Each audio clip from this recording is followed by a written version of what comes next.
Hello दोस्तों, आपका स्वागत है हमारे चैनल चैंपियन जैद पर। मैं हूं आपका दोस्त मोहम्मद जैद। और दोस्तों 2 दिनों से मैं वीडियो नहीं डाल रहा था क्योंकि कुछ काफ़ी खास होने वाला है चैनल पे, उसी की तैयारी में मैं लगा हुआ था।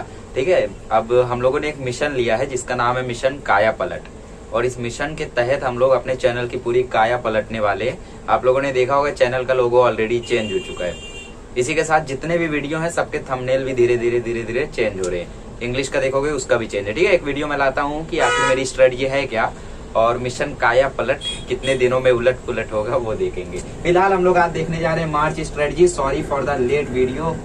कुछ लोगों को मैं तहे दिल से सॉरी कहना चाहूंगा, खास करके सूरज सोनर काफी इंतजार करते हैं वो स्ट्रेटजी वीडियो का, काफी पसंद भी है उन्हें। सो सॉरी, मैं थोड़ा लेट लाया हूँ ये वीडियो, बट हाँ इसमें जितनी भी इंफॉर्मेशन है सब कुछ आपके लिए बहुत ज्यादा हेल्पफुल होगी। ठीक है, इवेंचुअली मैं इसको जल्दी इसीलिए नहीं ला सका क्योंकि मैंने बोला ना कुछ बड़ा होने वाला है चैनल पे, उस बड़े की तैयारी ही कर रहा था क्योंकि बड़ी चीजों के लिए पहले से ही तैयारी करनी पड़ती है। सो मार्च स्ट्रेटजी में हम लोग 3 कैटेगरी में बात करेंगे हमेशा की तरह, है ना। पता नहीं कब से मैं स्ट्रेटजी वीडियो डाल रहा हूँ, नवंबर से आई थिंक। ठीक है, कमेंट करके बता दो कब से डाल रहे। पहले उनकी बात करेंगे जिनका 100% सिलेबस हो चुका है या 75% सिलेबस हो चुका है।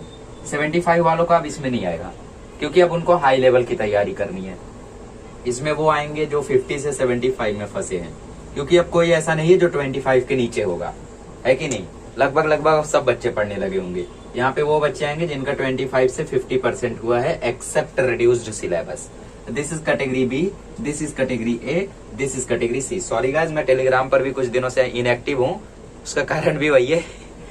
आप भी बोलोगे ऐसी क्या चीज हो रही है कि हर जगह से इनएक्टिव होते जा रहे। उतना भी बड़ा नहीं है, ठीक है, बट फिर भी पता चलेगा आपको व्हाट इज इट। ठीक है, चलिए। तो टेलीग्राम वगैरह से इसीलिए इनएक्टिव हुआ हूँ क्योंकि मेरी स्टडीज को थोड़ा सा इफेक्ट पड़ रहा था। ठीक है, तो मैं अपनी जान लगा सकता हूँ, मैं सब कुछ त्याग सकता हूँ, बट अपनी स्टडीज नहीं त्याग सकता। ठीक है, वो मेरी प्रायोरिटी है। सो दैट्स वाई थोड़े दिनों से मैं इनएक्टिव हूँ टेलीग्राम पर, बट जैसे ही मेरी स्टडीज रिकवर होती हैं, उस स्पीड पर आती हैं, उस ट्रैक पर आती हैं, तुरंत मैं वापसी करूंगा। और इसमें ज्यादा समय नहीं लगेगा। आप जानते हो मुझे कि कितनी तेजी से चीजों को करता हूँ, है ना। चलिए, पहले उनकी बात करते हैं जिनका पूरा सिलेबस हो चुका है, सैंपल पेपर में फंसे हुए हैं, या फिर वो उन बच्चों की जिनका 2-3 चैप्टर छोड़ के सब कुछ परफेक्ट हो चुका है, उनकी बात करते हैं। तो उनको करना क्या है, सबसे पहले लिस्ट बनानी है। Make a list of the remaining syllabus. आपको मैं पहले से ही बोलता आया हूं कि अपने पास एक लिस्ट रखा करो जिसमें आपका पूरा नोट रहे कि इतना इतना सिलेबस मेरा बाकी है, इतना इतना सिलेबस मेरा कवर है, क्योंकि वही आपको बताएगा कि बेटा तेरा इतना सिलेबस हुआ है, तो इतना कब करेगा, है कि नहीं। वही आपको नोटिस देगा, वही आपको रिमाइंड कराएगा, और कोई रिमाइंड आपको नहीं कराएगा, है ना। मोबाइल फोन भी वो रिमाइंड नहीं करा पाएगी जैसा वो रिमाइंड कराएगा। जब उस लिस्ट को देखोगे, अरे भाई इतना ही सिलेबस मेरा हुआ, इतना तो बाकी है, तो वो टेंशन आएगी, और वो टेंशन आएगी ना तब परफॉर्म कर पाओगे। वरना ऐसे मजे में पढ़ोगे तो मजे में मार्क्स भी मिल जाएंगे। तो इन लोगों को भी वही करना है, मेक अ लिस्ट। सबको लिस्ट बनानी है। ठीक है, लिस्ट कैसे बनाए, लिस्ट आप ऐसे बनाइए कि जो परफेक्ट सिलेबस है उनको एक तरफ, जो एकदम नहीं छुआ है उसको एक तरफ, और जो पढ़ा है मजा मस्ती में पढ़ा है, थोड़ा समझा है, नहीं समझा उसको बीच में। फिर करेंगे क्या बताता हूँ। ठीक है, सेम चीज इनको भी करनी है। Make a list, make a note. Okay, इनको क्या करना है, अब इनको परफेक्ट करना है अपना ग्रामर। ठीक है, एक और चीज के लिए सॉरी बोलना चाहूंगा। डायरेक्ट इनडायरेक्ट के वीडियो में थोड़ा सा विलंब हो रहा है, बट उस वीडियो को मैं जल्द से जल्द लेकर आऊंगा। ये वीडियो सॉरी और बड़ी चीज से भरा हुआ है। ठीक है, लेट्स सी। तो परफेक्ट करना है इनको ग्रामर, प्रैक्टिस करनी है राइटिंग स्किल, और एक हैबिट आपको अभी तक नहीं छोड़नी है और कभी नहीं छोड़नी है लाइफ में। आपको वो हैबिट कभी नहीं छोड़नी है, that is reading your text book. Reading text book, इनको टेक्स्ट बुक को रीड करना है। ठीक है, टेक्स्ट बुक को रीड करना कभी मत छोड़ना, उसको हमेशा रीड करो, जो भी लिखा है उसको प्रॉपरली समझो।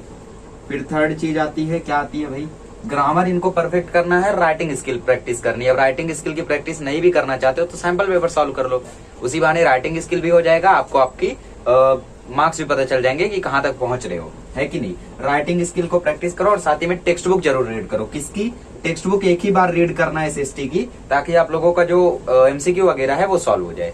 ज्योग्राफी में ज्यादा कुछ रहता नहीं है, ज्यादातर ऐसा ऑब्जेक्टिव आता है जिसका आंसर आपको पता रहे, बट हम लोग चांस नहीं लेंगे। ठीक है। तो ज्यादातर एमसीक्यू ऐसे ही आएंगे जिनका आंसर आपको पता रहेगा, बट 10% में हो सकता है वो आ जाए, तो हम लोग रिस्क नहीं लेंगे, टेक्स्ट को ग्रेड करेंगे। दूसरी चीज, आपको साइंस की न्यूमेरिकल्स की प्रैक्टिस करते रहना है, मैथ भी डेली एक एक प्रैक्टिस सेट रिवाइज करते रहना है। एक क्यों? क्योंकि अब ऑलरेडी कम हो चुका है, तो मैं आपको सिर्फ एक प्रैक्टिस सेट करने बोलता हूँ, ठीक है। और चाहो तो प्रैक्टिस सेट ना करके प्रॉब्लम सेट करो, because it contains the questions of every practice set end of a high level, है ना, तो वो ज्यादा बेटर रहेगा। तो प्रॉब्लम सेट सॉल्व करो, डेली एक प्रॉब्लम सेट सॉल्व करो। अब ये मत बोलो बहुत टाइम चला जाता है, नहीं। मैथ्स में अगर आप इस कैटेगरी में हो तो मेरे हिसाब से आपको मैथ सॉल्व करने में बिल्कुल टाइम नहीं लगना चाहिए, पेन ऐसे एकदम चीते की तरह चलनी चाहिए।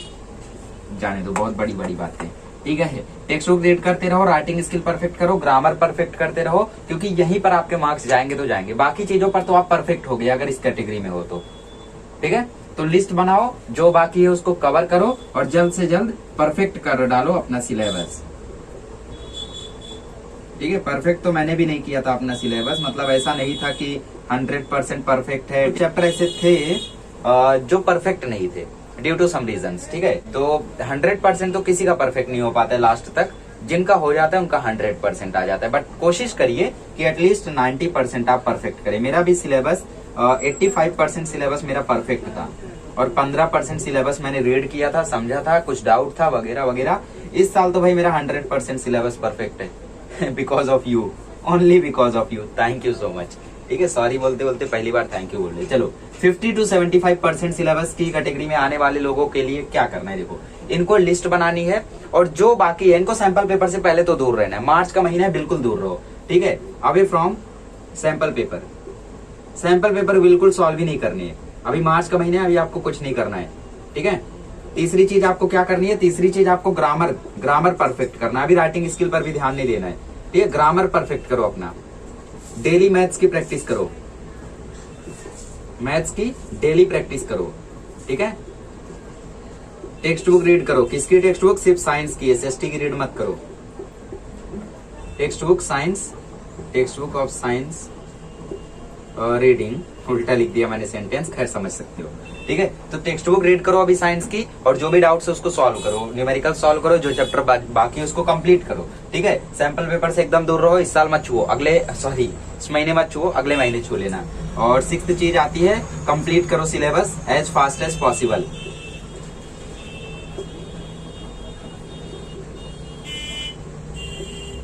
ठीक है। जितना तेजी से हो सकता है उतना तेजी से सिलेबस कंप्लीट करो आप लोग, और ज्यादा कुछ नहीं करना है। जैसे मैथमेटिक्स में कोई एक चैप्टर बाकी है, नहीं मैं उसको परफेक्ट करूंगा इस महीने। साइंस में मेरे को एक चैप्टर का न्यूमेरिकल नहीं आ रहा है, मैं करके रहूंगा, ठीक है। हिस्ट्री ज्योग्राफी में मेरे को 2 चैप्टर नहीं याद हो रहा है, मैं याद करके रहूंगा। ऐसा जज्बा लाओ अपने अंदर, तब जाके आगे बढ़ोगे आप। तब ये 50 to 75% सिलेबस करके आप 90% ला सकते हो। यस, 75% सिलेबस से आप 90% ला सकते हो। बस उसके लिए आपको 3 चीजों की जरूरत है, 50 to 75% सिलेबस में परफेक्शन, दूसरा चीज लक जाने दो फिर कोई फायदा नहीं है कि नहीं, क्योंकि लक नहीं रहेगा तो फिर हम लोगों का काम नहीं आने वाला। और तीसरी चीज, बढ़िया paper presentation and lot of practice. इससे आप लोग 75% सिलेबस करके 90 क्रॉस कर सकते हो इजीली, ठीक है। क्योंकि मैंने भी बताया ना कि 85% सिलेबस ही मेरा परफेक्ट था, but I have scored okay, ठीक है। तो 25 to 50% कैटेगरी में आने वाले लोगों को वही करना है। सबसे पहले लिस्ट बनानी है और आप लोगों को हार्ड चीजों से दूर रहना है, ठीक है। डू इजी चैप्टर्स, क्योंकि इतनी लेट से ये जागे हैं तो मुझे नहीं लगता है कि ये 90 वगैरह लाना चाहते होंगे। ये मैक्सिमम 80 तक होंगे, ठीक है। वो भी धीरे धीरे डाउन होगा, 80, 79, 78 ऐसे डाउन होंगे, डोंट वरी, ठीक है। तो इनको इजी चैप्टर्स पहले करने हैं। अब इजी चैप्टर्स भी बता देता हूँ, ठीक है। साइंस में देखो कुछ लोगों को प्रॉब्लम आ रही होगी, इसका कारण ये है कि आप लोग लेक्चर्स में ध्यान नहीं दे रहे हो, कॉन्सेप्ट को समझ नहीं रहे हो। जबकि 9th से ज्यादा इजी साइंस 10th का है। आप 9th के न्यूमेरिकल्स देखो बड़े खतरनाक है, बट 10th के देखो इजी है कि नहीं। इवन 9th में भी जब हम लोग थे तो हम लोगों को सारे न्यूमेरिकल्स आते ही नहीं थे, बहुत ही हार्ड लगते थे, बट लास्ट तक कर लिया था, वो बात अलग है। बट सिलेबस टाइम पे तो नहीं आया। 10th में जब आए, 10th का न्यूमेरिकल इतना इजी था, पहली बार में आ गया, पहली अटेम्प्ट में आ गया। तो 10th का साइंस 9th से काफी इजी है। 9th में आप करंट वाला पार्ट देखो कितना हार्ड था, कुछ नहीं समझा होगा, है कि नहीं। हम लोगों को भी 2-3 बार 4-5 बार रीड किए, उसके बाद थोड़ा बहुत समझ में आया, 70% ही समझ में आया था हमें, ठीक है। बट नेक्स्ट ईयर जब मैं 10th में आया तब उसको परफेक्ट किया धीरे धीरे, ठीक है। खैर छोड़िए, इजी चैप्टर्स आपको करने हैं। इजी चैप्टर्स मैथ्स में मैं बता देता हूँ। मैथ्स 1 में आप लोगों को पहला, दूसरा, तीसरा, 5वां पांचों के पांचों चैप्टर, सॉरी चारों के चारों चैप्टर इजी है। हार्ड कौन था? स्टैटिस्टिक्स में फॉर्मूला याद रखना हार्ड था, डेटा बनाना हार्ड था, निकाल दिया। फाइनेंशियल प्लानिंग में फॉर्मूला याद रखना हार्ड था, उसको भी निकाल दिया। ठीक है, मैथमेटिक्स 2 में आपको क्या करना है? पाइथागोरस थ्योरम एकदम परफेक्ट रखना है, मतलब सेकंड चैप्टर जिसमें 2.1 ही है, सिर्फ 2.2 रिड्यूस्ड है। कोऑर्डिनेट ज्योमेट्री कर लेना है, फॉर्मूला बेस्ड है। कंस्ट्रक्शन कर लेना है, बहुत इजी है, हर कोई कर सकता है। सिमिलरिटी कर सकते हो, सर्कल हार्ड लगता होगा छोड़ दो। ट्रिग्नोमेट्री भी छोड़ सकते हो। ठीक है, साइंस 1 की बात करें तो साइंस 1 में आपका पहले चैप्टर का सिर्फ न्यूमेरिकल कर लो, कुछ नहीं समझ रहा है तो न्यूमेरिकल भी मत करो, चलेगा। थर्ड चैप्टर में आपको सब कुछ आना चाहिए, फिफ्थ चैप्टर में भी सब कुछ आना चाहिए, सिक्स चैप्टर में, सेवन चैप्टर में। ये चैप्टर्स ऐसे हैं जो आप लोगों को 20+ दिला सकते हैं। ठीक है, साइंस 2 की बात करें तो मोस्ट इंपॉर्टेंट चैप्टर है, थर्ड, फोर्थ, नाइन्थ। ये चैप्टर अगर आपने कर लिया ना, आपका 15+ आ जाएगा। और अगर आप लोगों को 20 लाना है तो बाकी चैप्टर में से भी थोड़ा थोड़ा याद रखना होगा, पूरा नहीं, थोड़ा थोड़ा। ठीक है, हिस्ट्री में इंपॉर्टेंट चैप्टर कौन है भाई? हिस्ट्री में आप लोगों को पहला, दूसरा, 8वां, 9वां, सॉरी पहला, दूसरा, 9वां, 8वां, ओके, और एक चैप्टर डाल दो भाई थर्ड। इतना चैप्टर कर लेते हो ना तो 30+ ले आओगे। पॉलिटिकल भी बता दो तभी तो लाएंगे 30+, ना 28 का ही हिस्ट्री, 30+ कैसे लाएंगे? पॉलिटिकल में क्या करना है आप लोगों को? पहला, तीसरा, इतना कर लेना है आपको। ज्योग्राफी में कुछ रिड्यूस है ही नहीं, है ना। मैप वेब ऑब्जेक्टिव देखो 26 मार्क्स का आता है, तो एटलीस्ट आंसर को एक बार रीड किए रहो ताकि ऑब्जेक्टिव लिख पाओ। तो 26 में से 14 मान के चलो, ठीक है। बाकी जो 14 मार्क्स बचता है इसमें से 6 ही लाओ, आ गया 20। और क्या चाहिए? इतना ही चाहिए ना, इससे ज्यादा चाहिए? इससे ज्यादा चाहिए तो देखो 1 to 8 के आप लोगों को बड़े आंसर करने हैं, long answer. 5th, 4th, 3rd इनके आपको सिर्फ गिव रीजन करनी है। ये करके जाओ, देखो इसमें से नहीं आया तो बोलना फिर कि चैंपियन सर ने गलत बोला था। ठीक है, और इंग्लिश, हिंदी, मराठी इसमें आप लोगों को एप्रिसिएशन पढ़ने, एप्रिसिएशन वगैरह मैं लास्ट मोमेंट पर बताऊंगा कौन सा पढ़ के जाओ, कौन सा मत पढ़ के जाओ। ठीक है, तो ये कुछ चीजें हैं जो सी डिवीजन वालों को करनी है, और फिर उसके बाद इन लोगों को ग्रामर करना है अप्रैल में। ये सब होने के बाद अगर समय बचता है तो वो एप्रिसिएशन पढ़ डालेंगे। ठीक है, एप्रिसिएशन इंग्लिश का इजी है, फटाफट याद होगा। मराठी का थोड़ा सा हार्ड है, इसीलिए उसका 2 दिवस अभी कर डालो, ऑप्शन कर डालो। ठीक है, बाद में देखेंगे कौन कौन सॉल्व करना है। फोर्थ चीज इन लोगों को क्या करनी है? सैंपल पेपर से बिल्कुल दूर रहो, एकदम मत उसको देखो, क्योंकि उसको देखोगे तो डिप्रेशन ही होगा, आपका सिलेबस होगा ही नहीं, आपको आंसर आएगा ही नहीं, so will be depressed. Okay, so appreciation आपको सिर्फ करना है और ये सिलेबस आपको परफेक्ट करना है। ये होने के बाद, एप्रिसिएशन करने के बाद टाइम बचता है तो आपको ग्रामर करना है, और मैं श्योर हूँ कि इसके बाद आपके पास टाइम नहीं बचेगा।